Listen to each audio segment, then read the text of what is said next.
No, it's thank you. Thank Thank you you. for Take it having me. away. It is an honor to be here this evening, and that you guys were willing to invite the Pooh guy to come and speak with you about my favorite subject, which is coprolites or fossilized poo, dinosaur poo, all kinds of names for it. So the presentation tonight is called Poo's Clues, a prehistoric potty talk. And what we're going to learn about tonight is how coprolites or fossilized poo can teach us about our prehistoric past.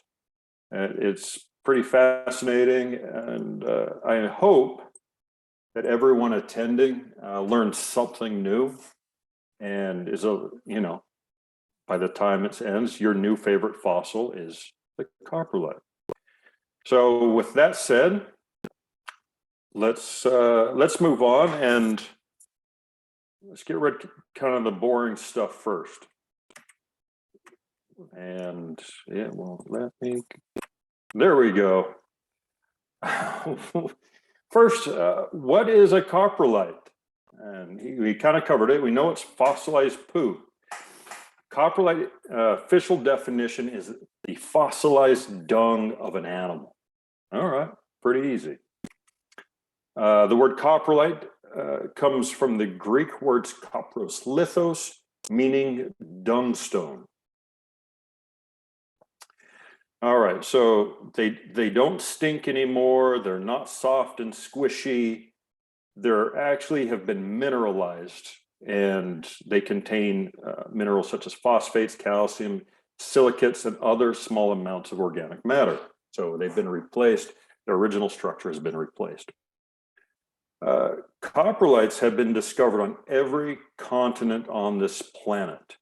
And what you may or may not know, some of the neatest coprolites that have been discovered have come from Maryland over at the Calvert Cliffs. And we'll talk about a couple, at least one of those a little bit later. Coprolites are considered trace fossils or evidence of an animal's activity. Now, if you look at the chart, this very fine rendition of the dinosaur using the facility, you'll see that a coprolite is part of the bromolite family, right? They're all kind of digestive fossils that scientists study. Starting with regurgitolites, which is fossilized throw up. It's kind of neat. Gastroliths, which are just stones that the animal picks up to help digestion.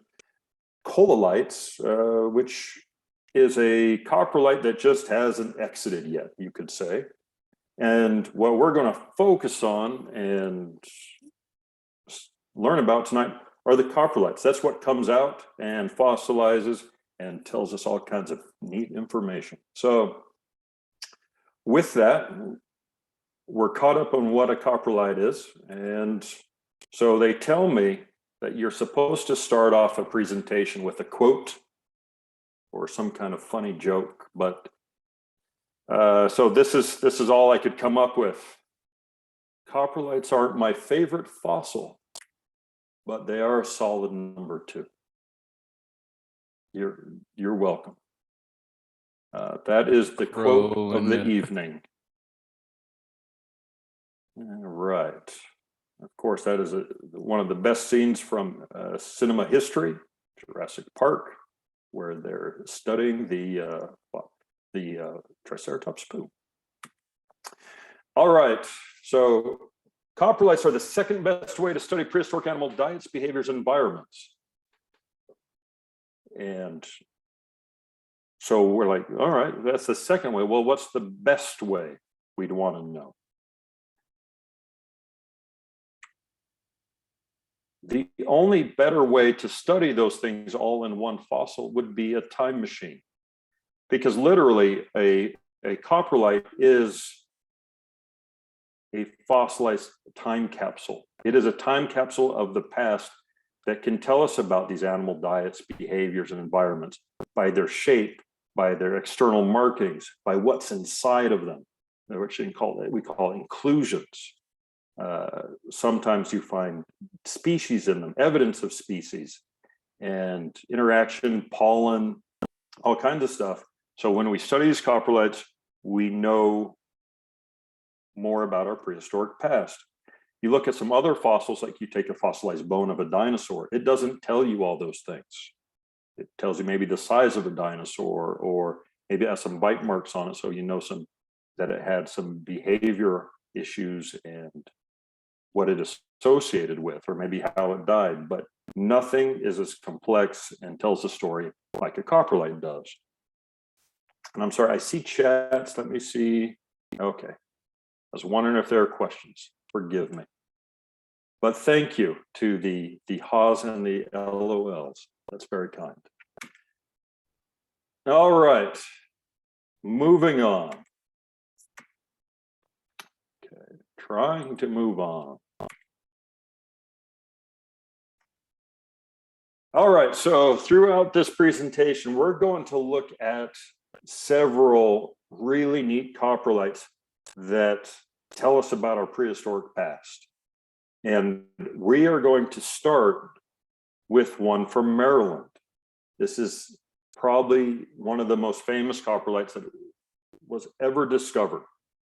And it was found at the Calvert Cliffs by a fossil hunter, or it might have just been walking. I think he was a fossil hunter.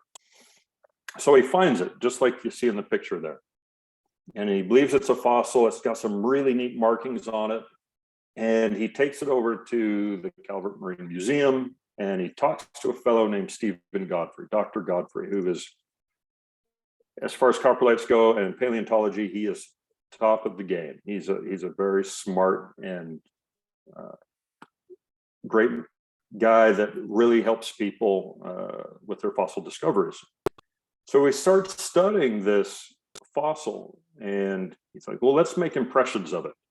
So he gets this goo and he throws it on it, and he makes this really neat mold that goes into all those little marks on the top there. Well, he takes it off, and it has these perfect teeth impressions on the mold. Well, he was able to line that up to specific tiger shark, extinct tiger shark species that lived millions of years ago.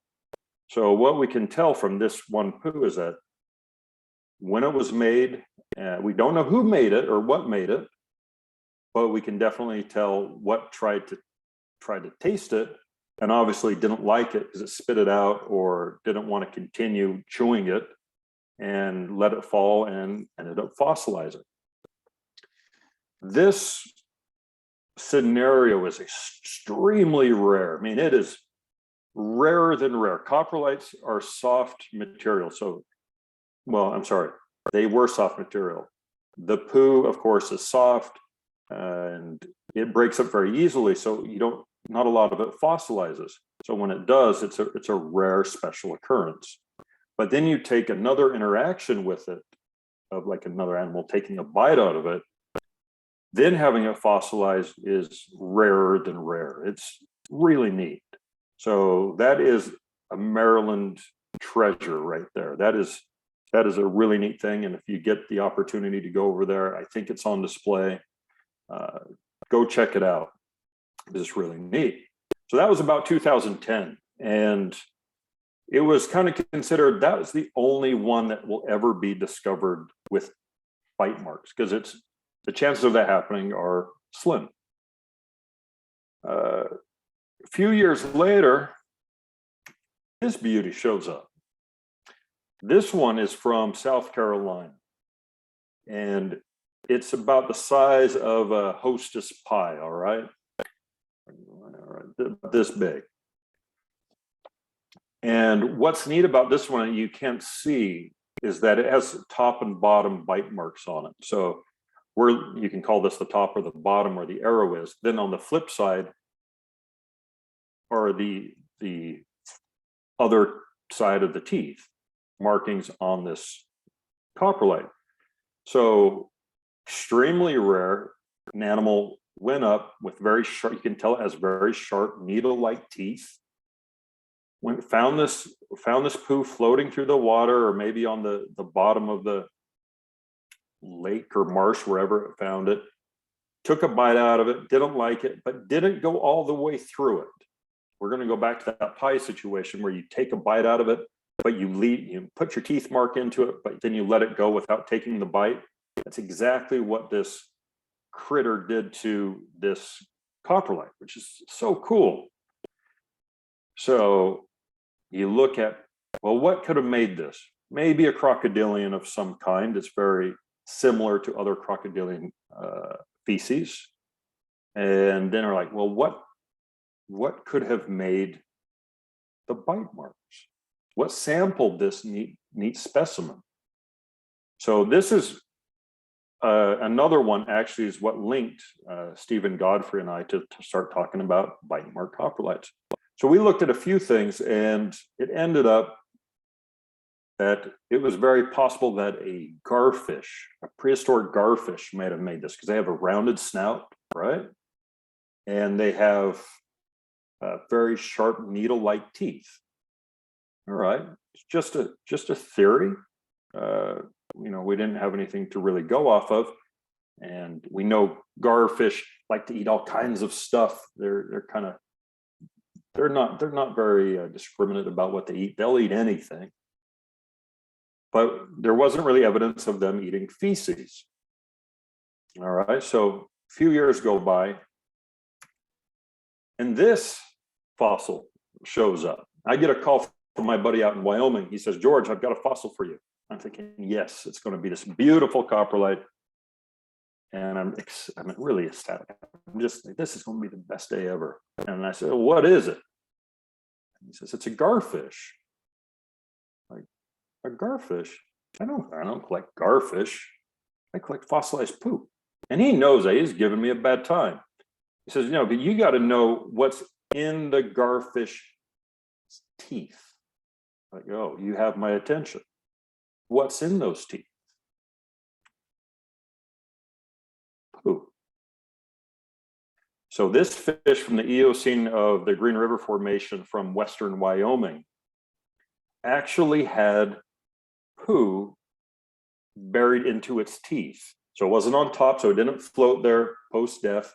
It wasn't behind the teeth, like just by accident. It was in its teeth. And you can see in this picture that the teeth go up into the feces, right?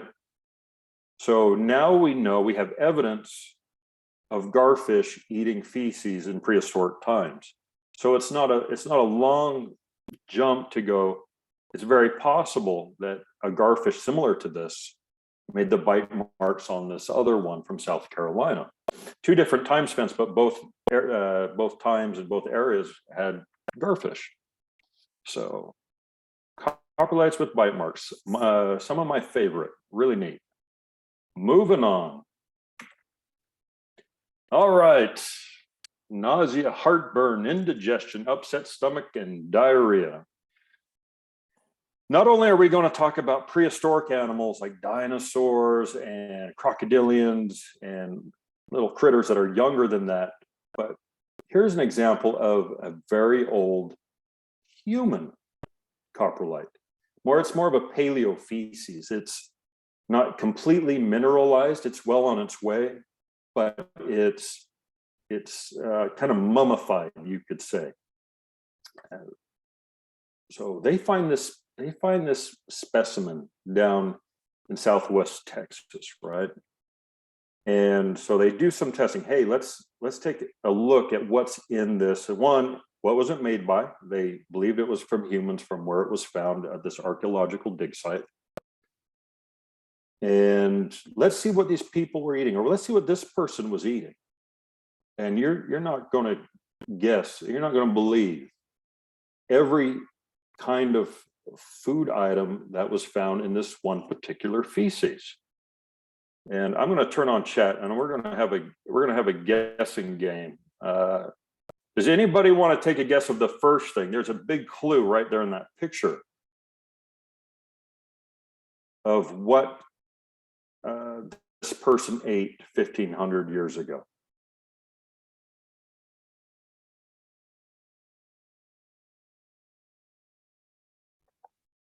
Any guesses? Bones. Bird. So bones, yes, and we'll get to those. This is a very specific type of animal. I'll give you a hint.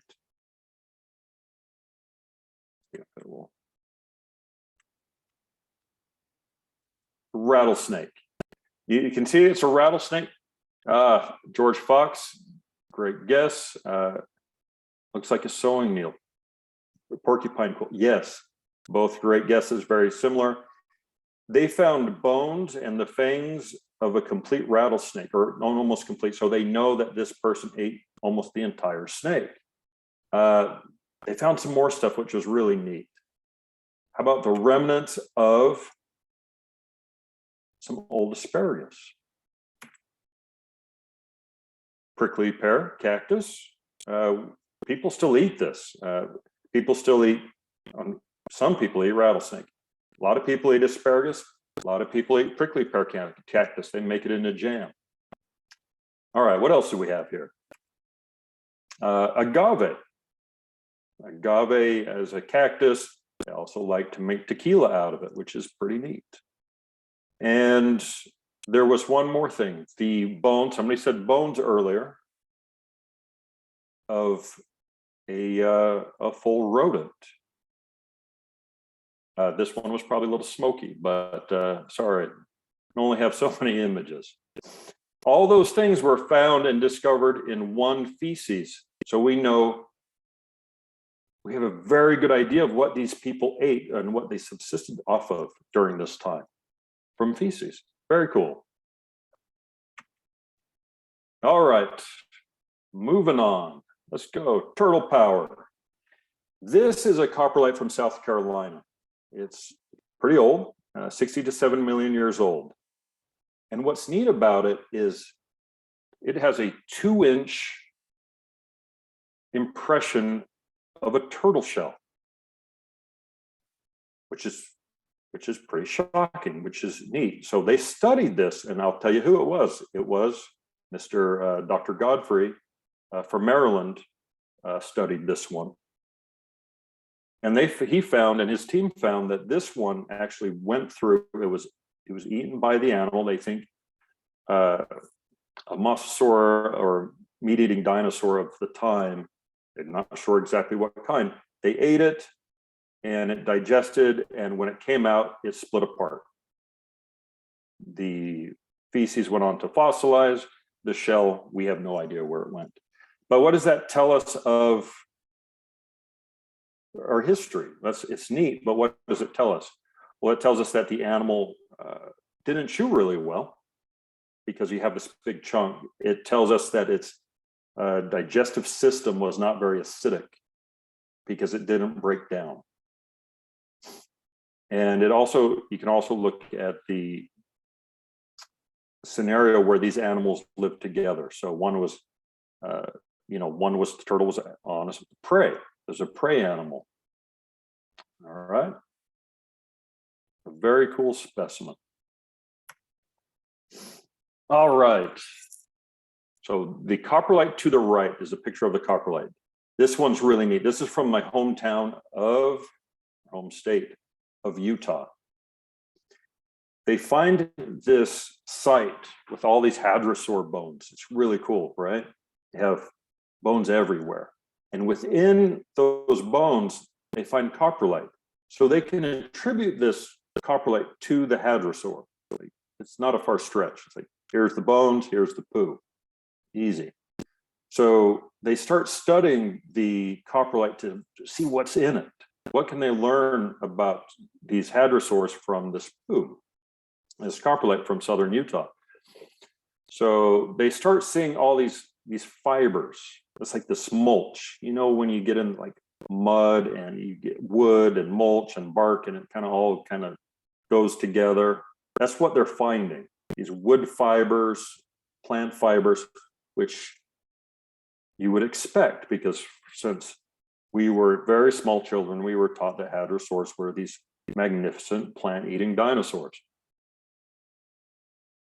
Well, this kind of throws a little wrench in that, because within all of those plant fibers, they start finding these little shells. these little bits of crustaceans and crabs and whatnot. So their theory is that the crustaceans were living in the mulch muck, or this rotted old log it could have been. And that was their home, and the hadrosaur would come over and eat that log or that wherever it was, not only for the nutrients from the wood, but the nutrients from the crustaceans.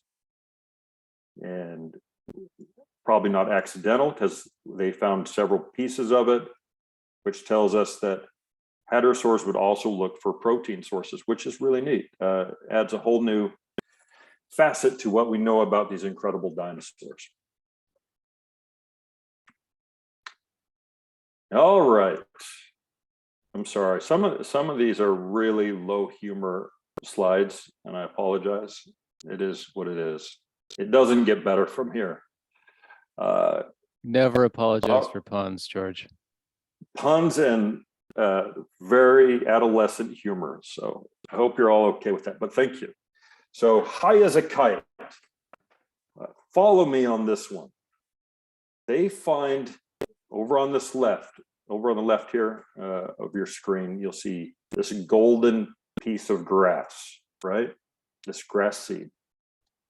What it is 100-million-year-old piece of grass in a piece of amber from Myanmar.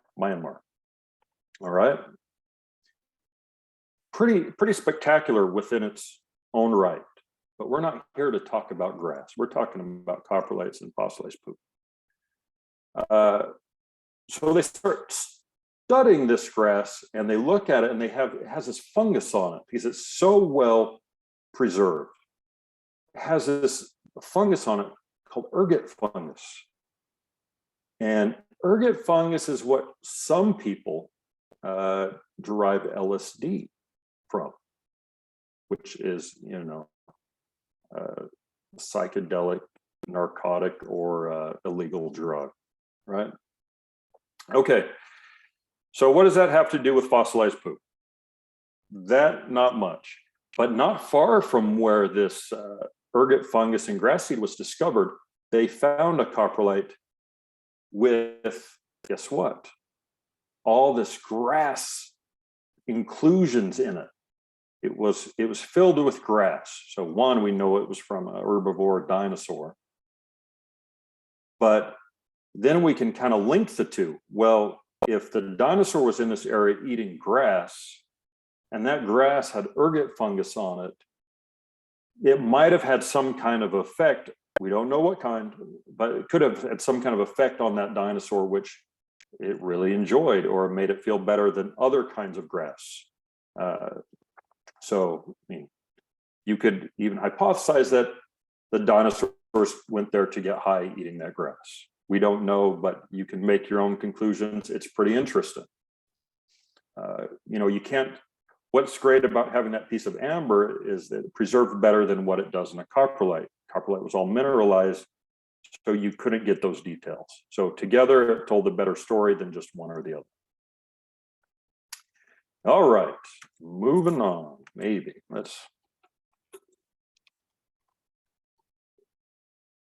There is some evidence that birds will selectively eat certain kinds of plants that act as medicines, or possibly, or they might seek out fermented fruit, for example. So it makes sense. That's great. Birds are definitely a relative of those dinosaurs. So thank you for that. That is a good addition and goes to that theory of dinosaurs feeling good eating that grass. All right, I got worms. If you remember show Dumb and Dumber, that's where this is from. The worms part. The coprolite part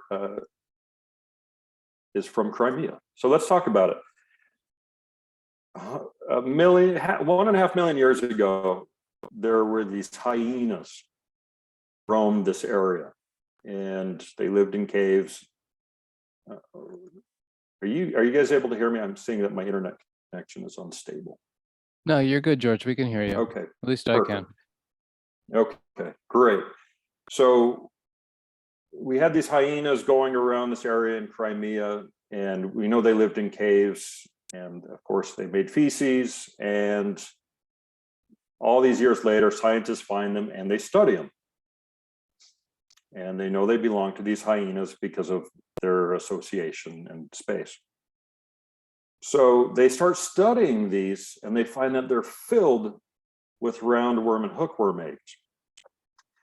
So what does that tell us about these poor hyenas? One, they had probably terrible indigestion. They were probably sick a lot. Probably a lot of the younger ones died.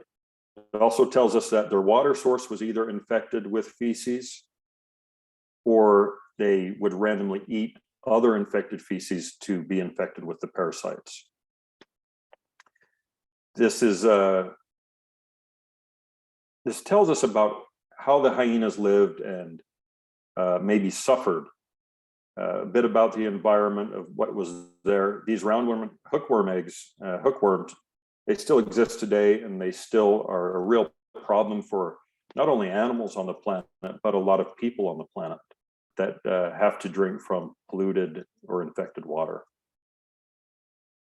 All right, moving on. Meet the beetles.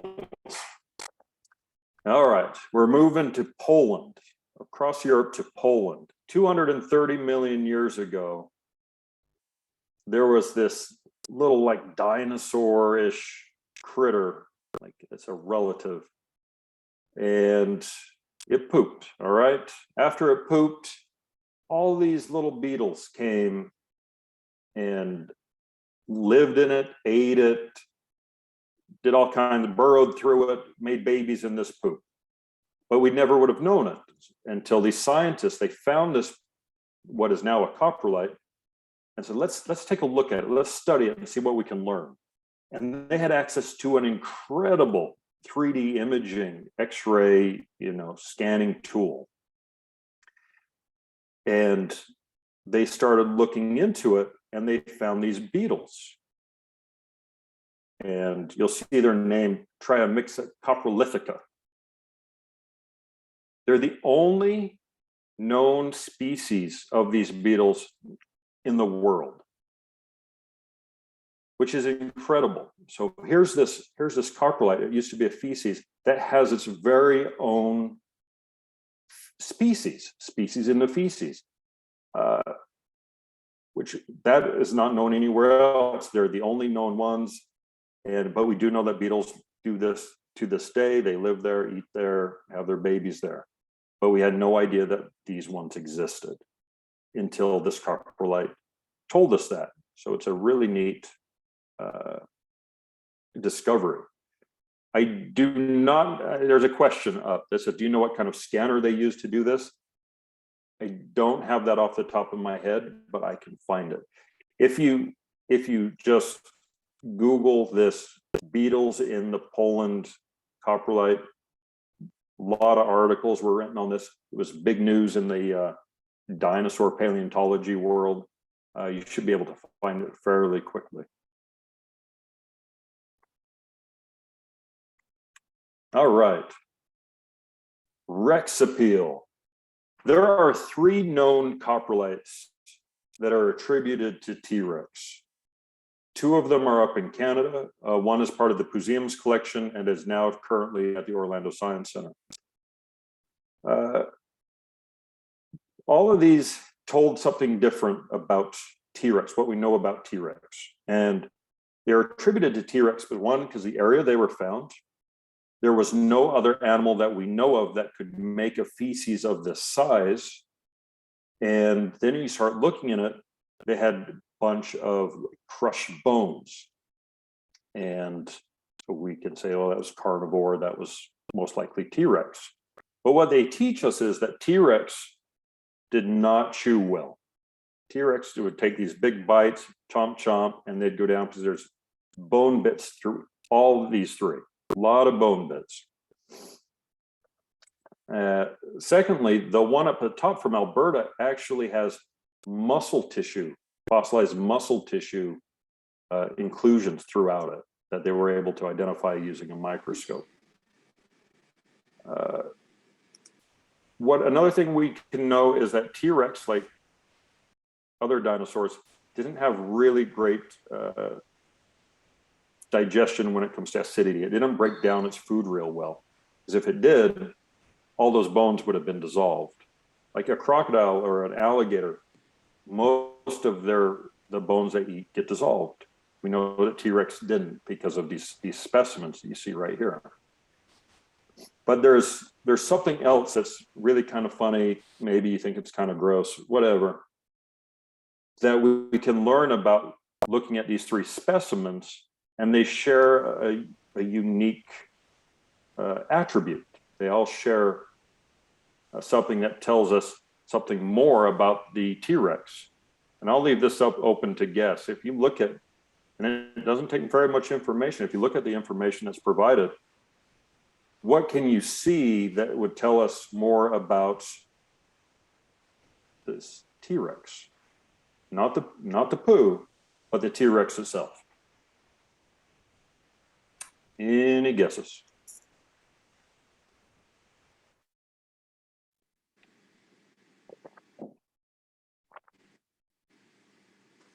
All right, we're not getting guesses.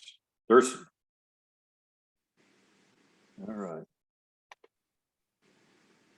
That means I will share it with you. Take a look at the width of all of these. The maximum width of 6.3 here, 6.3, and 6.2. But I'm guessing maybe if we measured it in a different spot, it would be around, could be 6.3, also maybe a little bit more. So why is that interesting? What does it tell us about T-Rex? It tells us that T-Rex had an opening. Some people will call it a butthole. The official name is a cloaca or cloaca. Thank you. Yes, we know their bumhole size.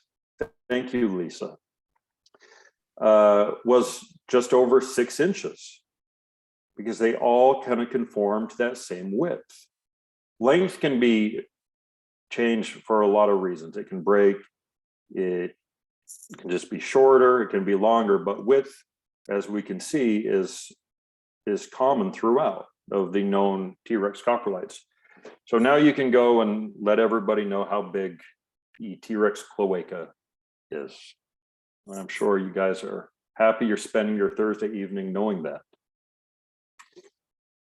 All right, so, you know, this last slide, then we can open it up to questions. I'm happy to answer anything, but the last one isn't really about coprolites, but it's another fascinating knowledge nugget that you can take with you and share for the rest of your life. And it is this. Studies show that a single diplodocus fart would have produced enough gas to fill a hot air balloon. And with that, I want to thank you for coming over and learning about coprolites and fossilized poo and being here tonight. So with that, if you have any questions, concerns, happy to address those.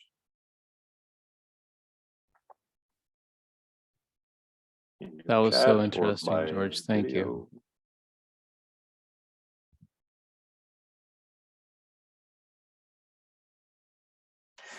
There's a question here. It says, missed the intro. Where is the Poozeum?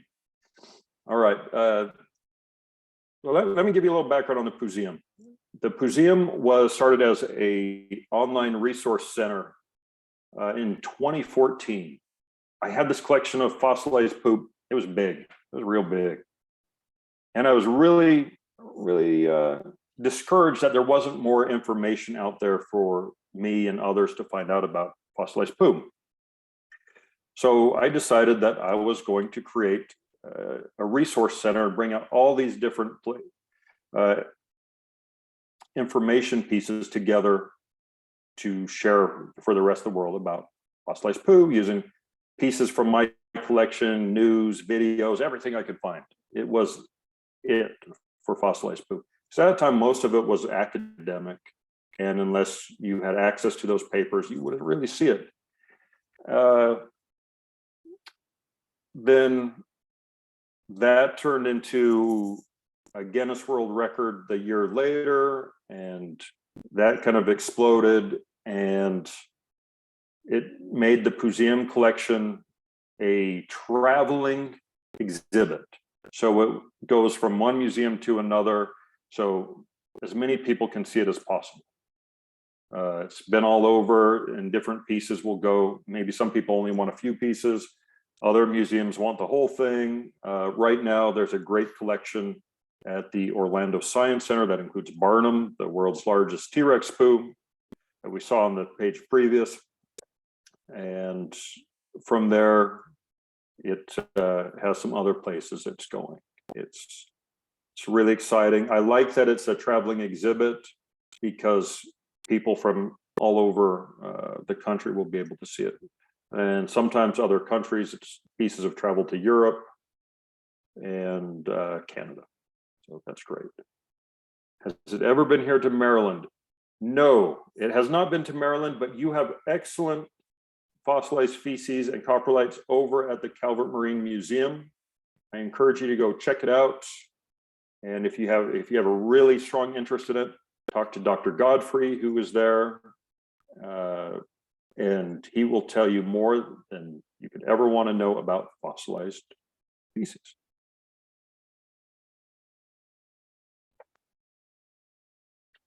Any others? Thank you for the kind comments to a few of you. Anything else? No other questions? No other questions? Have you managed to, there's one, have you managed to collect any yourself? Yes, I've collected a lot by myself. There's, in Florida here is a really great place to look for coprolites.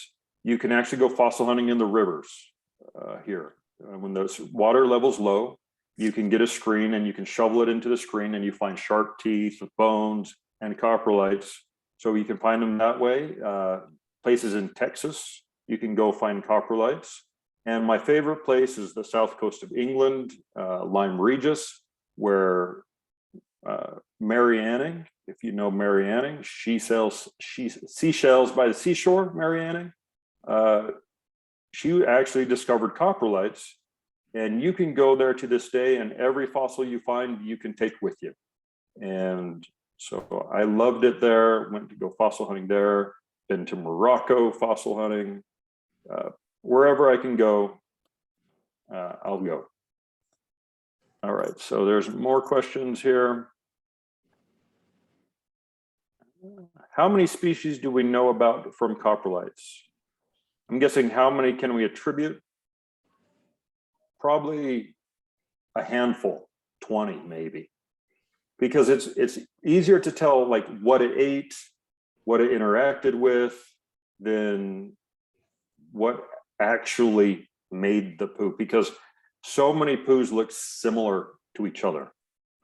So unless you find it next to an animal or close to an animal, the remains of it, it's very difficult to tell. But like some are very specific. You look at termite feces or termite frass. It is the exact same now as it was millions of years ago. You can get petrified wood, and within that petrified wood, you can see termite frass. So we know they're the same. Same with shrimps and other animals that have very unique looking feces that we can tell. Okay. Can there be coprolites of water dwelling animals? Yes, in fact, most coprolites are from water dwelling animals, mainly fish. There's a ton of fish coprolites. Look up Green River Formation coprolites or fossils. It's loaded with fish feces, frogs, turtles. And the reason that happens is because it helps the fossilization. They're in the water, it floats to the bottom like in a marsh or a lake, and it gets covered without a lot of movement, and it becomes fossilized. So yes, aquatic creatures actually have the most fossilization occur. I'm guessing that if we only find them from terrestrial species, I'm also guessing that we only find them from vertebrates. Is this accurate? We find them from everything.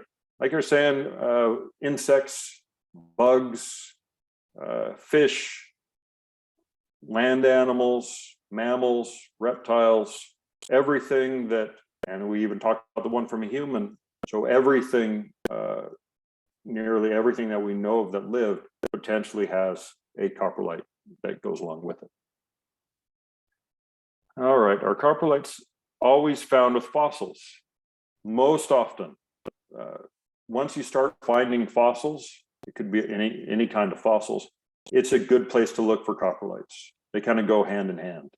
A lot of times, if you don't find any other fossils and you find a rock or a stone that looks like a coprolite, but there's no other fossil material, most likely it's a rock rather than a coprolite.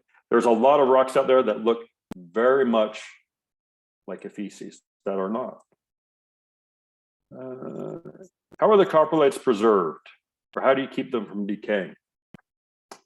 What's really neat about coprolites is that they're completely mineralized. We talked about the paleo feces before, that they're kind of like dehydrated. I have a piece of a mammoth feces that is not mineralized. It's in a jar, and that is the only one, and it stays in that jar because yeah, don't open that jar. It's a little too fresh. It was found in the tundra up north, associated with the bones of a mammoth. So that's pretty neat. But most of the coprolites are completely mineralized. They're just like a stone. So you don't really have to do anything with them to store them. There are some fragile ones from some areas, and there's kind of this liquid goo that you dip them in, and you can't tell that they've been dipped, but it will kind of hold them together. All right, are coprolites also found in the intestines? Yes, in fact, we just added the most spectacular fossil to the Poozeum's collection. It is a 42-inch hindquarters of a prehistoric crocodile, okay? And if you have Instagram or Facebook, it's posted there.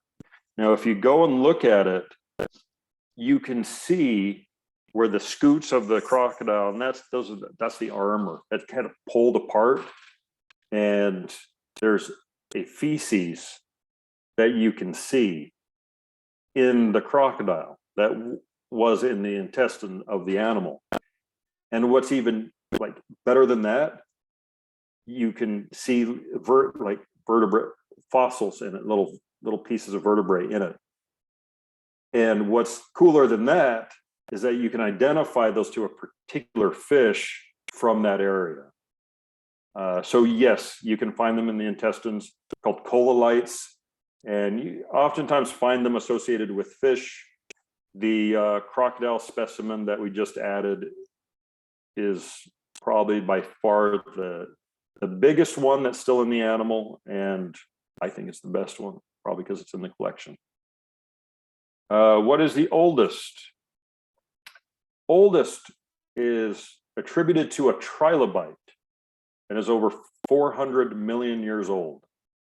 And they're just these little dots. Very cool piece, but that was in the environment, that's what was living there. And these little chunks are coprolites from either that trilobites in the area or some other critter that we don't know of. Most likely the trilobite. Anything else? Those are great questions. Thank you for asking those. I would just like to very quickly introduce my colleague Tanel, who's joined us now. And in case those of you who may not know Tanel, she's the field trip coordinator. So say hello. Hi, everyone. And Hello. Thank you, George, for your presentation. We appreciate you. Thank you for Absolutely. having me. It's been a lot of fun. It's been an honor to be with you this evening. Thanks so much. Last call for questions. Going once, going twice. That was amazing, George. Appreciate it. Take care, everyone. See you next time. Thank you, guys. Have a great evening.